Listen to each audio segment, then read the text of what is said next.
হযরত মুসা পয়গম্বর আল্লাহর কাছে ফরিয়াদ করলেন, আল্লাহ, সমুদ্রের মধ্যে যিনি শুয়ে আছেন, কি করে তার কাছে যাব? যাওয়ার উপায় কি হবে? যাওয়ার রাস্তা কি হবে? আল্লাহ পাক ডাক দিয়া বললেন, মুসা, কয় মাছ ভুনা করে সাথে একজন খাদেম নিয়ে তুমি যখন রওনা দিবা, যেখানে গিয়ে কয় মাছ জিন্দা হয়ে যাবে, জিন্দা হয়ে সমুদ্রের পথে রওনা দিবে, সেই রাস্তা অবলম্বন করে যেখানে লাস্ট অফিস হবে, শেষ স্টেশন যেখানে হবে, ওখানে গিয়ে দেখবা মাজমাআল বাহরাইন, দুই সমুদ্রের কেন্দ্রস্থলের মধ্যে আমার একজন গোলাম চাদর মোড়াইয়া শুয়ে আছে। সুবহানাল্লাহ। এ মুসলমান, এমনি তো সমুদ্রের স্রোত, নদীর স্রোতের মধ্যে কোনো কিছু যদি পড়ে যায় সেটাকে তালাশ করে পাওয়া যায় না। আর আল্লাহ বলেন, তুমি যাবে এমন জায়গাতে যেখানে দুই সমুদ্রের কেন্দ্রস্থল মিলন মেলা, ওখানে গিয়ে দেখবা আমার বান্দা চাদর মোড়াইয়া শুয়ে আছে। وَإِذْ قَالَ مُوسَى لِفَتَاهُ لَا أَبْرَحُ حَتَّى أَبْلُغَ مَجْمَعَ الْبَحْرَيْنِ أَوْ أَمْضِيَ حُقُبًا। হযরত মুসা পয়গম্বর ইউশা ইবনে নুন, যিনি পরবর্তীতে মুসা পয়গম্বরের পরে আল্লাহ যাকে নবী বানাবে, তাকে বললেন, বাবা চলো রে, ইলমে দ্বীন অর্জন করার জন্য মাদ্রাসায় ভর্তি হবে। সুবহানাল্লাহ। একটা পর্যায়ে অনেক লম্বা ঘটনা, শুধু চুম্বক অংশটুকু আপনাদের মাঝে পেশ করতেছি। একটা পর্যায়ে মুসা পয়গম্বর ইউশা ইবনে নুন দুইজনেই বিশ্রাম করতেছিলেন। বিশ্রাম করার পর যখন পরবর্তী রাস্তায় রওনা দিলেন, হযরত মুসা পয়গম্বর বলেন, আতিনা গাদাআনা লাকাদ লাকিনা মিন সাফারিনা হাযা নাসাবা। কিছু নাস্তা বের করো, খাবার বের করো, ক্ষুধা লাগছে। খাবার বের করতে গিয়ে খাদেমে দেখে কয় মাছ নাই। কয় মাছটা কি জিন্দা ছিল না ভুনা করা ছিল? সোহাগপুরে তো কয় মাছ ভুনা করে যদি মহিলারা পাতিলে রাখে, এটা উড়াল দিয়া চলে যায়। কি বলে? তাইলে আল্লাহ যদি ভুনা কয় মাছকে জিন্দা করেনি, ক্ষমতা আল্লাহর আছে না? আল্লাহ পারেন না? পারেন। ওই কই মাছটা জিন্দা হয়ে সমুদ্রের পথে রওনা দিছে। ফাত্তাখাযা সাবিলাহু ফিল বাহরি সারাবা, যেই দিক দিয়া কই মাছটা সুরুং পথে রওনা দিছে, পানি পথে রওনা দিছে, আল্লাহ এই জায়গাটাকে সুরুং পথ বানাই রাখছে। সুবহানাল্লাহ।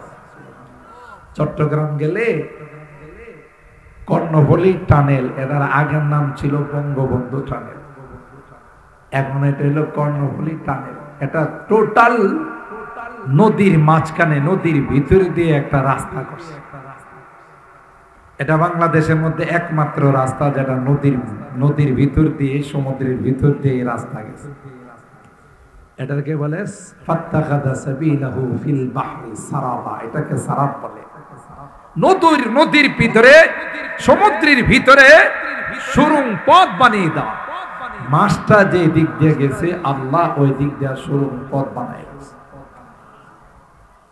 হযরত মুসা পয়গম্বর খাদেমকে বললেন, ক্বালা আরাইতা ইয আওয়াইনা ইলা সাখরা ফাইন্নী নাসিতুল হুত ওয়া মা আনসানি ইল্লা শাইতানু আন আযকারা ওয়াত্তাখাযা সাবিলাহু ফিল বাহরি আজাবা।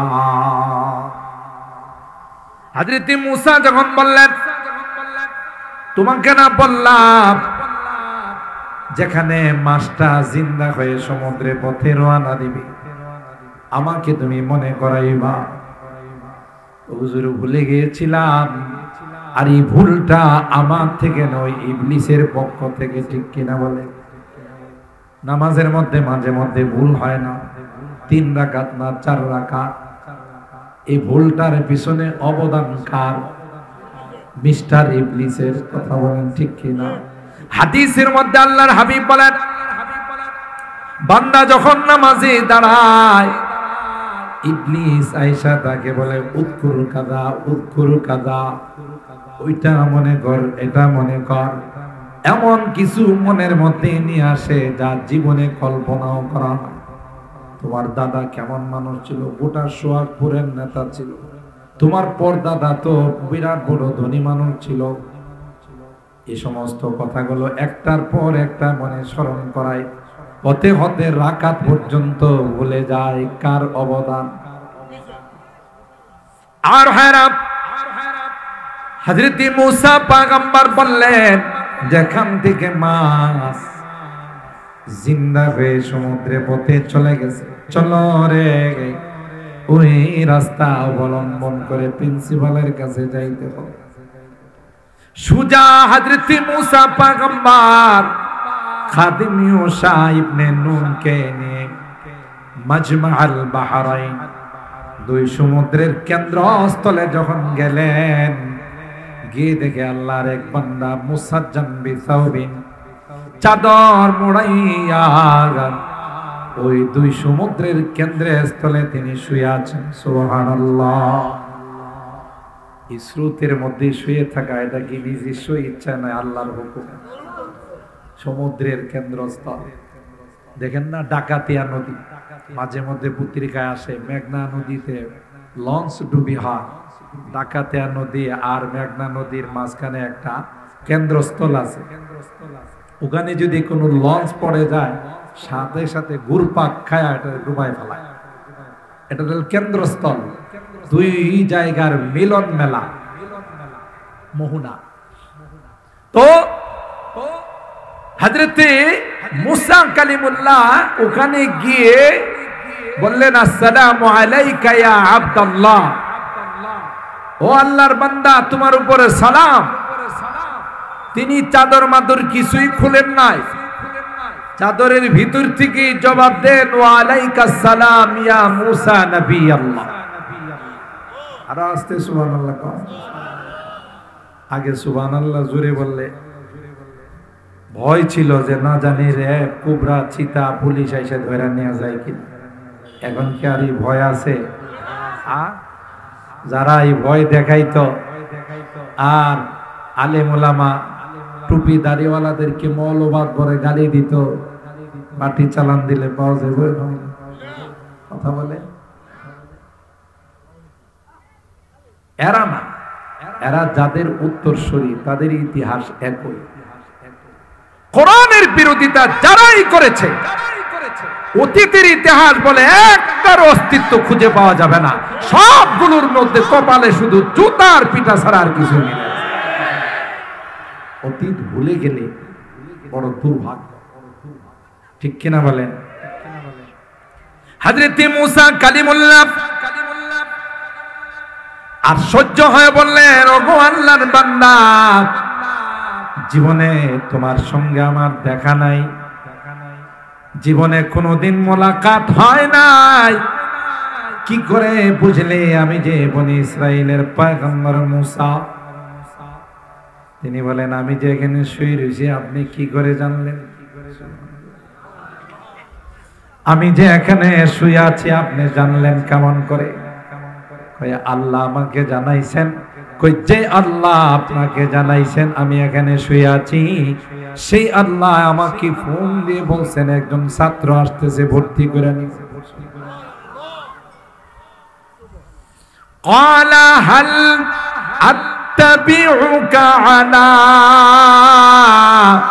আন তুআল্লিমানি মিম্মা উল্লিমতা রুশদা। হযরত মুসা পয়গম্বর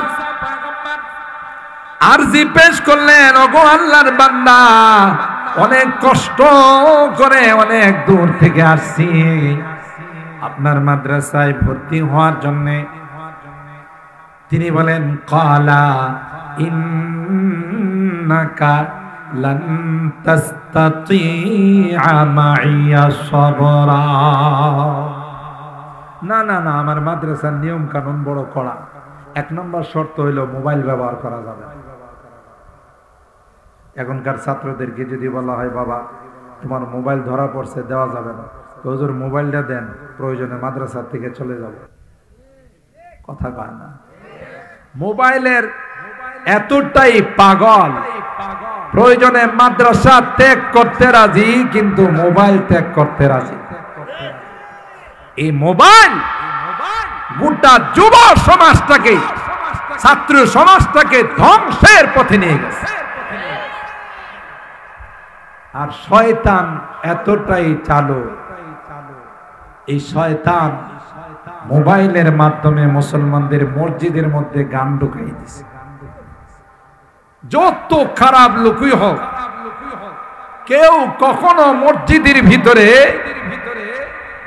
গান বাজানোর দুঃসাহসিকতা দেখাবে না, স্পর্ধা দেখাবে না। কিন্তু এখন নামাজে ইমাম সাহেব আল্লাহু আকবার কয়, আর এই দিদা শোনা বন্ধুর গান শুরু হয়, হিন্দি গান শুরু হয়।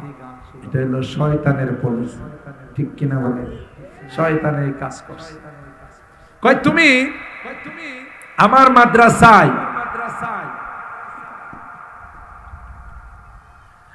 মাদ্রাসায় ভর্তি হওয়ার যোগ্যতা রাখো না। আল্লাহু আকবার বলেন।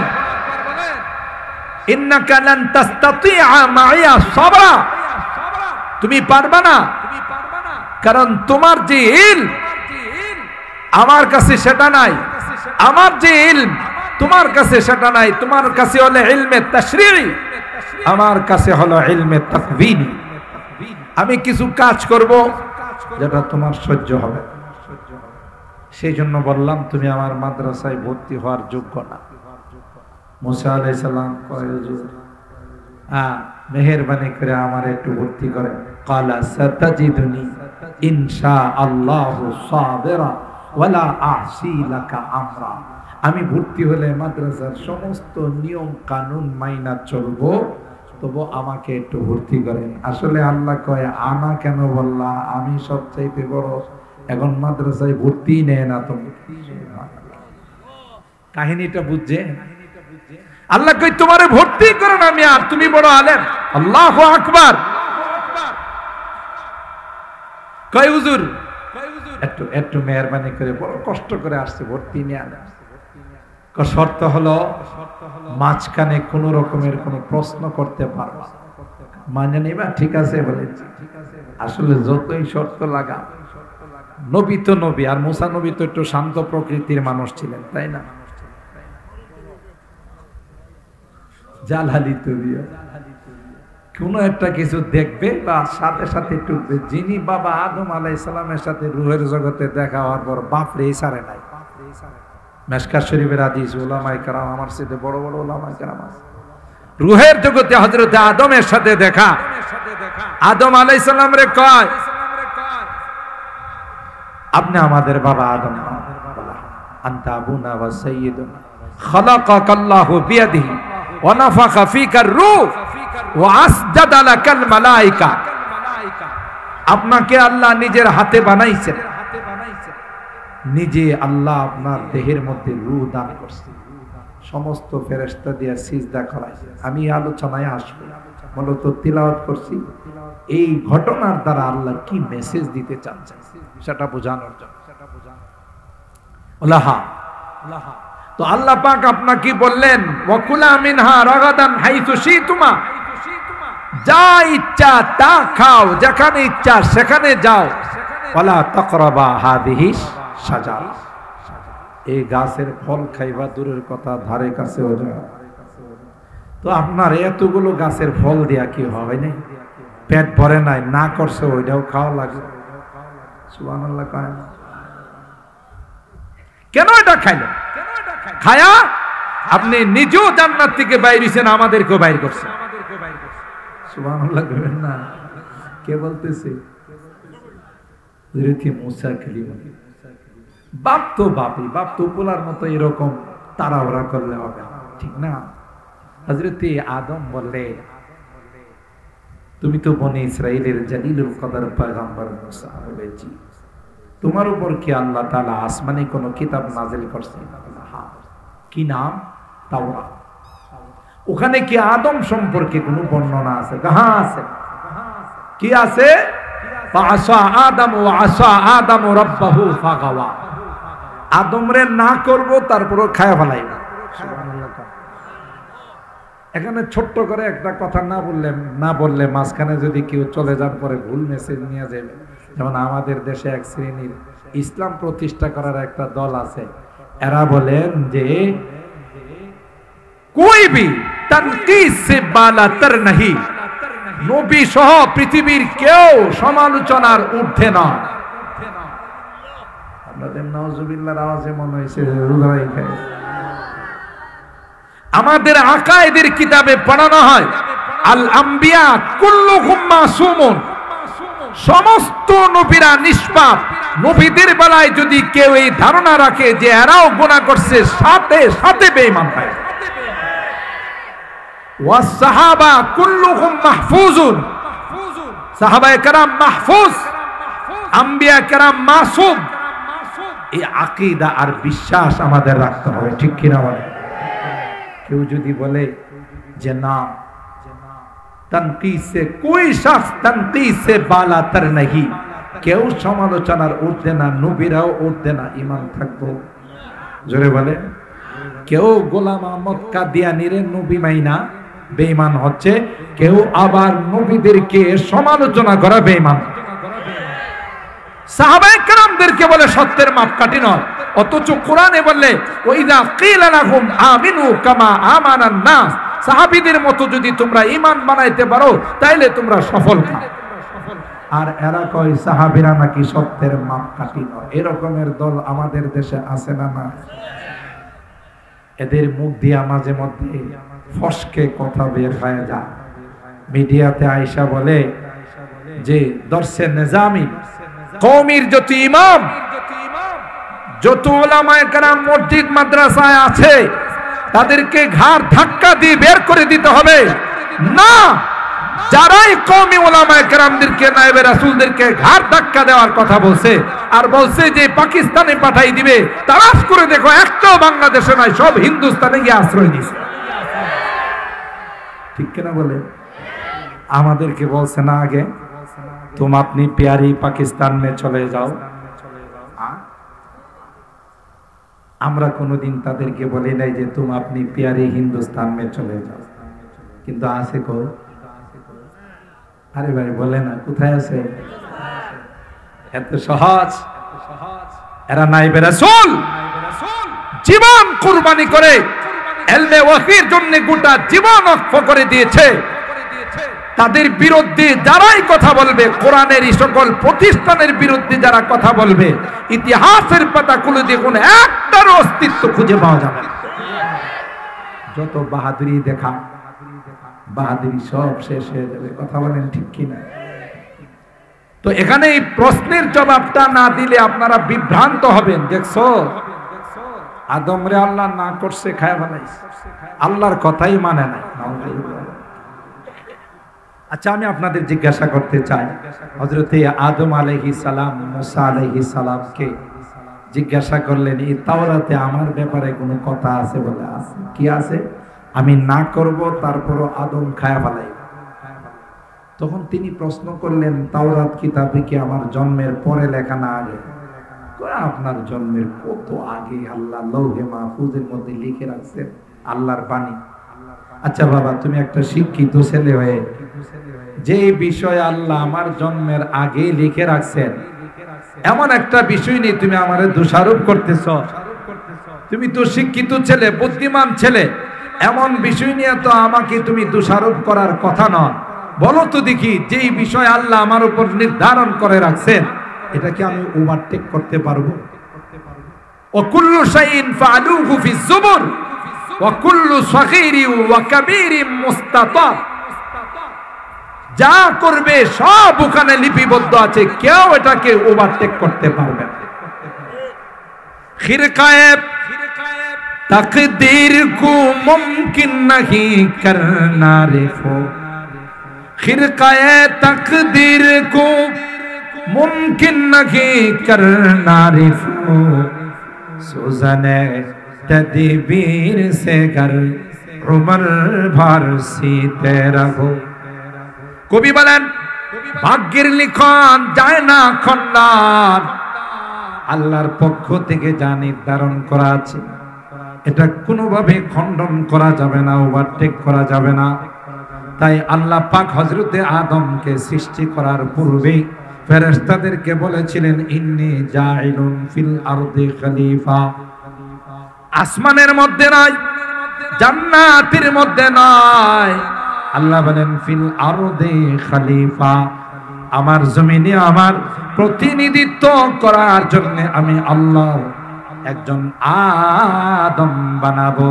সুতরাং জান্নাতে রাখার জন্য আদমকে বানাই নাই, বরং আল্লাহর জমিনে খেলাফত কায়েম করার জন্য আদমকে বানাইছেন। ঠিক কিনা বলেন? এই অপারেটর কই, তোমার এটা শুধু এদিকে চলে যাও,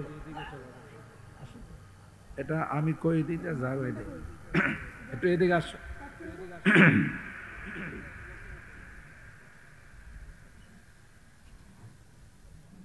এই যে দেখেন বাঁকা হয়ে রয়েছে, এটা আস্তে আস্তে ওই অপারেটরের দিকে যায়, ওর মাল তো ওর কাছে যায়। এই যে দেখছো এটা বাঁকা হয়ে দিকে যায়, এটা সোজা করো, টাইট দাও, আর একটু উঁচা করো, হালকা উঁচা করো, বাস বাস, টাইট দাও একবারে।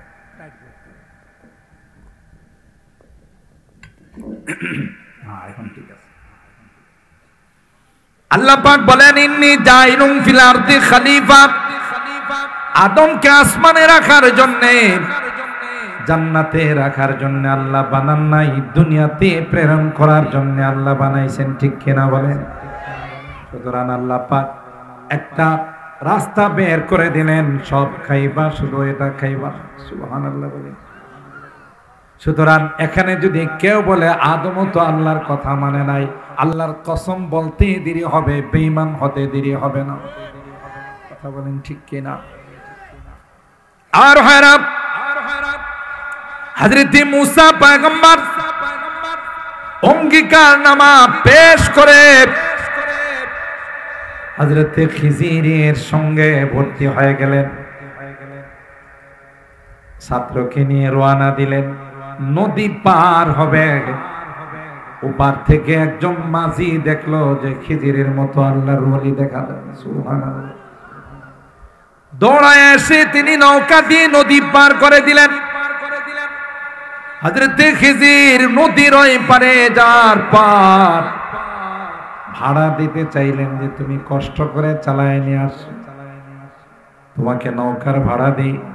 নৌকার মাঝি কয় হুজুর শরম দিন, আপনার মতো আল্লাহর ওলি আমার নৌকাতে সওয়ার হয়েছেন, এটাই তো আমার জন্য অনেক ভাগ্যের বিষয়, তাই টাকা লাগবে না, দোয়া দিলেই চলবে। এরকমের কিছু মানুষ আমাদের সমাজে আছে না? অটোতে উঠলে সোহাগপুর মাদ্রাসার প্রিন্সিপাল সাহেব, সোহাগপুর মাদ্রাসার উস্তাদ আলেম ওলামা যখন অটোতে গিয়ে যখন 20 টাকা 30 টাকা ভাড়া দিতে চায়, কই হুজুর শরম দিয়েন না, আপনি ভাড়া দিয়েন না, দোয়া করেন আমার অটোর জন্য, আমার সিএনজির জন্য। ঠিক কিনা বলে? আবার উল্টাটাও আছে, ভাড়া যদি হয় 20 টাকা, আপনার কাছে নিবে 50 টাকা। জিজ্ঞাসা করলে এত টাকা ভাড়া কেন নেও? ফুরায় উঠলেন না কিনলে কথা কয় না। তার মানে হালিম ওলামা দেখলে হের চুলকানি উঠে, এরকম আছে না নাই? এরকম আছে। হযরত মুসা পয়গম্বর সাথে সাথে প্রশ্ন করলেন, ক্বালা আখরাকতাহা লিতুগরিকা আহলাহা লাকাদ জিতা শাইআন নুকরা। আপনি ভাড়া নিতে সে অস্বীকৃতি জানাইল। তার মাথায় হাত দিয়া দোয়া করে দেওয়া উচিত ছিল যে আল্লাহ তোমার কামাই রোজি রোজগারে বরকত দেন। আর সেই জায়গাতে আপনি তার এই নৌকার একটা তক্তা খুইলা ফেলাইলেন। হুজুর আর যাই হোক, কামটা কিন্তু ভালো করছে না। এই খেজির আলাইহিস সালাম কমিয়া, তোমার আমি আগেই কইছিলাম তুমি আমার মাদ্রাসায় ভর্তি হওয়ার যোগ্য। কি হলো? নৌকার তক্তা খোলার কারণে কি হবে? কইটা ডুবে মারা যাবে, এটা দিয়ে আর ইনকাম করতে পারবে না। খিজির আলাইহিস সালাম বলেন, আপনি যখন দুনিয়াতে আসছিলেন আপনার মা আপনাকে একটা কাঠের বাক্সের মধ্যে করে সমুদ্রে ভাসাই দিছিলেন। কয় টন কয় মন পানি ঢুকছিল আপনার বাক্সে। মুসা আলাইহিস সালাম মাথায় হাত দেয়া কই, ইয়া আল্লাহ, এই বেটা দিয়ে আমার ছোট কালের খবর জানে। আল্লাহ কই, বুঝো নাই, তোমার যে সুরম পথে নিয়ে ওখানে দেখা করাইলাম, একটা সময় আসবে যে সময় তোমার সমস্ত বংশধরদেরকে নিয়ে লৌহিত সাগর পাড়ি দিতে হবে। এটা অগ্রিম তোমাকে আমি নদী পার করে এটা দেখাই দিলাম। সুবহানাল্লাহ বলে। আমার ভাইরা, ঘটনা অনেক লম্বা। আল্লাহ পাকের কাছে আমি এটা পছন্দনীয় না। সুবহানাল্লাহ। এই জন্য ফেরেশতারা যখন বললেন লা ইয়াখলুকা রাব্বুনা খালকান আকরামা আলাইহি মিন্না, আমাদের চাইতে বেশি জাননেওয়ালা কাউকে আল্লাহ বানাবে না। আল্লাহ পাক রব্বুল আলামিন শুধু জবাব দিয়েছিলেন, ইন্নী আ'লামু মা লা তা'লামুন, আমি যা জানি তোমরা তা জানো না, বেশি পণ্ডিতি করো না। আল্লাহ পাক মুখে কোনো জবাব না দিয়ে প্র্যাকটিক্যালে বাস্তবে আল্লাহ পাক জবাব দিলেন। একটা বিশাল মাজলিস কায়েম করলেন, ক্লাস দানের ব্যবস্থা করলেন, যেখানে সমস্ত ছাত্র হলো নূরের ফেরেশতারা, একজন মাত্র ছাত্র হলো মাটির আদম। ওয়া আল্লামা আদামাল আসমাআ কুল্লাহা সুম্মা আরাদাহুম আলাল মালাইকা ফাকালা আম্বিউনি বিআসমাই হাউলা ইন কুনতুম সাদিকিন। সমস্ত বস্তুর নাম শিখাইলেন। ওই ক্লাসের মধ্যে নাম শেখানোর পর আল্লাহ সুম্মা হারাদাহুম আলাল মালাইকা, বস্তুগুলোকে আল্লাহ পাক মুসাম্মায়াত গুলোকে ফেরেশতাদের সামনে পেশ করে দিয়ে বললেন, তোমরা সমস্ত বস্তুর নামগুলো আমাকে শোনাও। ভাই আল্লাহ বলেন, না না, কেউ পারে না, একটা বস্তুর নাম ফেরেশতারা শুনাইতে পারে না। একটা পর্যায়ে তারা সারেন্ডার করলো, ক্বালু সুবহানাকা লা ইলমা লানা ইল্লা মা আল্লামতানা ইন্নাকা, শিখেছিলে ভুলে গিয়েছিলাম। কোন বস্তুর নাম শোনানো আমাদের পক্ষে সম্ভব নয়। আল্লাহ পাক আদমকে ডাক দেয়া বলে, ইয়া আদম আম্বিউহুম বিআসমাইহিম। আদম, তুমিও তো ক্লাসের মধ্যে ছিলা, তোমার পক্ষে কি সম্ভব হবে এগুলোর নাম শোনানো? আল্লাহু আকবার বলে। হযরত আদম আলাইহিস সালাম বলতে দেরি হয়, সমস্ত বস্তুর নাম ফাসাম্মা কুল্লা শাইইন বিইসমিহি ওয়া হিকমাতিহি আল্লাতী খুলিকা লাহা।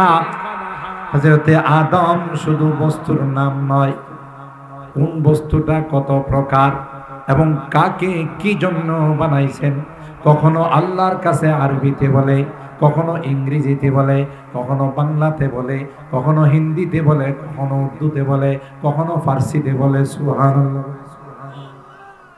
তাফসীরের কিতাবের মধ্যে আছে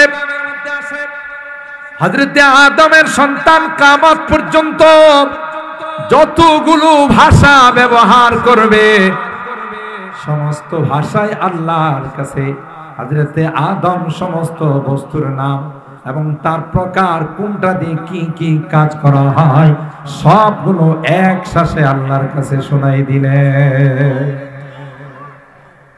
তাহলে আল্লাহর বোর্ডের মধ্যে এক নাম্বার হলো কে? কথা কয় না। মাটির আদম ফার্স্ট ক্লাস হয়েছেন কিসের দ্বারা? অস্ত্রের দ্বারা, নিজের বাহুবলের দ্বারা না, ইলমে ওহীর দ্বারা। গোটা 7 আসমানকে হযরতে আদম আলোকিত করে ফেলছেন। সুবহানাল্লাহ। আল্লামা রুমি রাহমাতুল্লাহি আলাইহি বলেন, আদমে খাকিজে হক আমুক্তিল, আদমে খাকিজে হক আমুক্তিল, তব হাফতম আসমা আফরুক্তিল। মাটির আদম গোটা 7 আসমানকে ইলমে ওহীর আলোর দ্বারা, ইলমে নবুয়ীর আলোর দ্বারা গোটা 7 আসমানকে তিনি আলোকিত করে ফেললেন। তাহলে বোঝা গেল আদম সমস্ত বস্তুর নাম শোনায়া আল্লাহর বোর্ডের মধ্যে এক নাম্বার হয়ে গেল। সুবহানাল্লাহ। এক নাম্বার হলে মাদ্রাসার পক্ষ থেকে পুরস্কার দেয় না দেয়? সোহাগপুর দারুল উলুম মাদ্রাসা থেকে যারা এদারাতে এক নাম্বার হয়, বেফাকে এক নাম্বার হয়, মাদ্রাসা কর্তৃপক্ষ তাদেরকে পুরস্কার দেয় না দেয়? আল্লাহ বলেন আদম আমার বোর্ডের মধ্যে এক নাম্বার হয়েছে, তাকে আমি পুরস্কার দেব। সুবহানাল্লাহ। কি পুরস্কার? ওয়াইয কুলনা লিল মালাইকাতি ইসজুদু লি আদামা ফাসাজাদু ইল্লা ইবলিস। এক গুলিয়ে 2 শিকা ফেরেশতাদের দাঁত ভাঙ্গা জবাব দিলেন, মাস্তানি করার সময় তো ঠিকই বলছিলা, আমাদের চাইতে বেশি জাননেওয়ালা নাই, কাজে কর্ম তো ঠুসঠাস। কথা বলেন ঠিক কিনা? জবাব তো দিতে পারলা না, জবাব তো দিল আদম, তোমরা তো ওখানে কোনো সবক শোনাইতে পারলা না। তাই সকলে মিলে আদমকে সিজদা করে সম্মান জানাও। সুবহানাল্লাহ। মুহতারাম হাজিরিন, আমার বলার উদ্দেশ্য হলো পৃথিবীর মধ্যে সবচাইতে দামি, পৃথিবীর মধ্যে সবচাইতে মর্যাদাওয়ালা আল্লাহ রাব্বুল আলামিন বানিয়েছেন যারা মাদ্রাসায় পড়ে এবং পড়ায়, কোরআন যারা পড়ে এবং পড়ায়, গোটা বিশ্বের সমস্ত প্রাণীরা তাদের জন্য দোয়া করে। সুবহানাল্লাহ বলে। আপনার কলিজার টুকরা সন্তান যদি আলেম না হয়, হাফেজ যদি না হয়, সুপারিশ করার পাওয়ার পাবে না। এই সোহাগপুর মাদ্রাসা থেকে যারা হাফেজ হবে, আলেম হবে, একজন হাফেজের জন্য আল্লাহ তাআলা 10 জন ব্যক্তির সুপারিশের পাওয়ার। ফামা যান্নুকুম বিল্লাযী আমিলা বিহা। আল্লাহর নবী বলেন যারা আলেম হবে তাদেরকে 10-20 কোনো সংখ্যা থাকবে না, অগণিত। যত ইচ্ছা তত সুপারিশ করে আল্লাহর জান্নাতে নিয়ে যাবে। সুবহানাল্লাহ। আল্লাহর হাবিব বলেন আলমার উমামান আহাব্বা। দুনিয়াতে যে যাকে মহব্বত করবে, যার সঙ্গে যার সম্পর্ক হবে, পরকালে তার সঙ্গে তার হাসর। আপনারা সোহাগপুরের মানুষ, আলহামদুলিল্লাহ আমি জানি সোহাগপুরে অনেক বড় বড় জবরদস্ত উলামায়ে কেরাম আছে। কিসের কারণে বলেন? এই মাদ্রাসার কথা কয় না। ব্রাহ্মণবাড়িয়ার মধ্যে সোহাগপুর এলাকা একটা ঐতিহ্যবাহী এলাকা, ঠিক কিনা বলেন?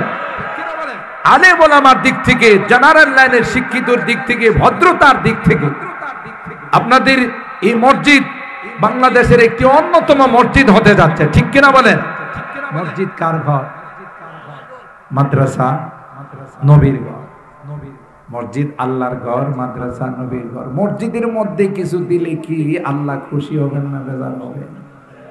আর মাদ্রাসায় দিলে আল্লাহ এবং আল্লাহর নবী আরো খুশি হবে, ঠিক কিনা বলেন? তাই আমার অত্যন্ত স্নেহের বাংলাদেশ সহ আমাদের ব্রাহ্মণবাড়িয়ার মাদারে ইলমির যারা ওস্তাদ হয়, জামিয়া ইউনুসিয়া, এটাকে আমি মাদারে ইলমি বলি। এই মাদ্রাসা কিন্তু কোনো ব্যক্তির ইশারায় হয় নাই, সরকারের দোয়ানুল নবীর ইশারায়। আপনারা জানেন জামিয়া ইউনুসিয়া, হযরত ইউনুস রাহমাতুল্লাহ আলাইহি বাংলাদেশের নাগরিক নয়, তিনি ইন্ডিয়ান নাগরিক। দারুল উলুম দেওবন্দের আলেম, আল্লাহর হাবিব মুজাফফরনগর সাহারানপুর প্রদেশ, সাহারানপুর ডিস্ট্রিক্টের মুজাফফরনগরের সন্তান হযরত ইউনূস রাহমাতুল্লাহ আলাইহিকে আল্লাহর নবী স্বপ্ন দেখাইছেন, তোমার এই ইন্ডিয়াতে নয়, তুমি বাংলাদেশে একটা জায়গা আছে আমার দুশমনদের আখড়া, এটার নাম হলো ব্রাহ্মণবাড়িয়া। বাংলাদেশের মধ্যে সবচাইতে বেশি কাদিয়ানি ছিল ব্রাহ্মণবাড়িয়া, ঠিক কিনা?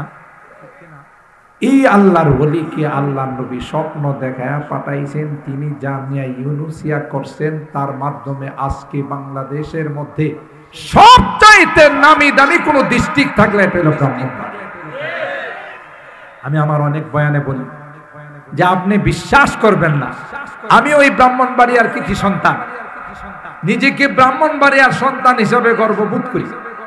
কারণ বাংলাদেশের যেখানেই যায় মানুষ যখন শুনে যে বাড়ি ব্রাহ্মণবাড়িয়া, মানুষ চমকায় বলে, যদি কখনো বাংলাদেশে ইসলামী হুকুমত কায়েম হয়, কোরআনী হুকুমত কায়েম হয়, সর্বপ্রথম ব্রাহ্মণবাড়িয়ার জমিন থেকে কোরআনী হুকুমত কায়েম। কেমন এক জায়গা ব্রাহ্মণবাড়িয়া, এই মাদারে ইলমি ব্রাহ্মণবাড়িয়ার জামিয়া ইউনুসিয়া কে যারাই বৃদ্ধাঙ্গুল দেখাবে তাদেরকে লাইট মাইরা পাওয়া যাবে। কত বাহাদুরি দেখাইছে না? এখন কি লাইট মারলে পাওয়া যাবে?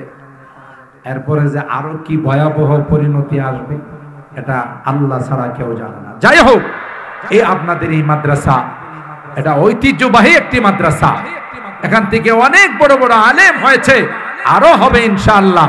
দিন দিন উন্নতির দিকে যাবে। যোগ্য শিক্ষক মন্ডলীর দ্বারা, যোগ্য কমিটির দ্বারা পরিচালিত গোটা বাংলাদেশে একদিন এই সোহাগপুর দারুল উলুম মাদ্রাসা চমকাই যাবে। কথা বলেন ঠিক কিনা? আমরা ভাগ্যবান যারা এর সাথে সম্পর্ক রাখবো, আল্লাহর ঘরের সাথে, মসজিদের সাথে, মাদ্রাসার সাথে যারা সম্পর্ক রাখবো তারা ভাগ্যবান, দুনিয়াতেও লাভবান, পরকালেও লাভবান।